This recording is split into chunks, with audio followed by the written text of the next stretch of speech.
A ka shkruar fatin Zoti që në momentin që lindim dhe përkundrejt çdo lloj përpjekje do të bëhet vetëm vullneti i tij? Zoti e ka shkruar fatin 2 herë për njeriu. E ka shkruar një herë para se me kriju qiellin dhe tokën 50.000 vjet. 50.000 vjet para se me krijuar qiellin dhe tokën, Allahu ka shkruar fatin e njeriu. Dhe për herë dytë e ka shkruar fatin e njeriu në barkun e nënës. Po jo kur lind. Kur është në muajin e 4, sa mbush foshnja në barkun e nënës, 4 muaj, vjen një melek special që i fryn shpirtin dhe i shkruan jetën, vdekjen, si do të jetoj, ku do të jetoj, çfarë do të bëj, edhe kur do të vdesi dhe çfarë do të ndodhi atij pas vdekjes. Të gjitha këto shkruhen në barkun e nënës.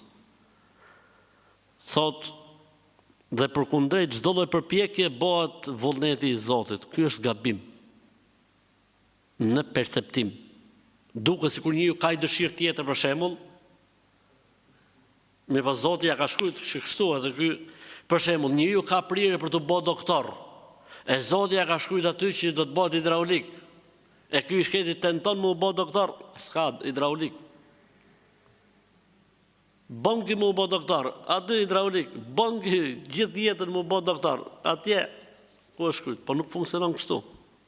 Allahu ka shkruar në barkun e nënës atë që Zoti e dinte se ne do të veprojmë një jetë. Pa të çfarë kuptimi ka? Kuptimi është se ti je duke punu, se në bazë të punës tate do të merresh llogari. Jo në bazë të asaj që ka ditë Zoti se do të bësh ti. Pra Zoti ka sjellë në botë, edhe pse e ka ditë se çfarë do të bësh, si do të sillesh e gjitha. Pra Zoti të trajton ty me veprat e tua, jo me dijen e tij se çfarë do të bësh ti. Kështu që njeriu mund të jetë një moment më i miri dhe mund të shndrohet më i keqi. Argumenti më i fortë për këtë kush është? Ai personi që tha Zoti në Kur'an, shembulli i tij është si shembulli i qenit. Ç'është historia e këtij njeriu? Historia e këtij njeriu ishte që ky po të bëjë duaja e tij pranohej në moment. Pra kishte arritur një fazë të adhurimit të përkushtimit ndaj Zotit, që çdo lutje i pranohej. Një problem boni ky, tha Zoti shembulli i tij është si shembulli i qenit. U lut e për këtë mirësi që i kishte dhënë Zoti, e përdori kundër profetit Musa alayhis salam. Tani unë të bëj një pyetje, shumë thjesht. A nuk e dinte Allahu që ky në filan mosh do të bëj këtë aktin, edhe do të shndrohet si një e dinte? Po Allahu nuk e trajtoi se çfarë do të bënte ky mas 50 vjeç. Allahu e trajtonte për çfarë ishte ai deri në atë moment. Ky në atë moment ishte perfekt. Ky deri në atë moment ishte korrekt. Dhe Allahu e trajtoi këtë njerëz siç ishte ai. Mojmë një shembull tjetër, Ebu Sufjani. A nuk e dinte Allahu që Ebu Sufjani në moshën 50 e sa vjeçare do të bëhej musliman dhe një nga ndjekësit më të mëdhenj të pejgamberit alayhisalatu selam? E dinte Zoti apo? Po ky është ai që ngriti luftën e parë, luftën e dytë, luftën e tretë, luftën e katërt, gjitha, le të themi, planet për të vrarë pejgamberin e sam, gjitha i ka kurdis Ebu Sufjani kur ishte në kohën e xhahiliyetit, përveç Bedrit që ndoshta dhe nuk ishte krejt e kurdisur prej tij. Po si ka mundësi? Ka pra mundësi se Zoti e trajton njeriu në sajt asaj që bën njeriu, jo çfarë ka ditë Zoti se do të bëjë njeriu. Dhe kur ne themi është shkruar fati i njeriu në barkun e nënës, do të thonë Zoti ka shkruar çfarë ka ditur Zoti se do të bëjmë ne. Nuk ka diktu Zoti gjëra të tjera ndryshe nga çfarë do të jetojshim ne.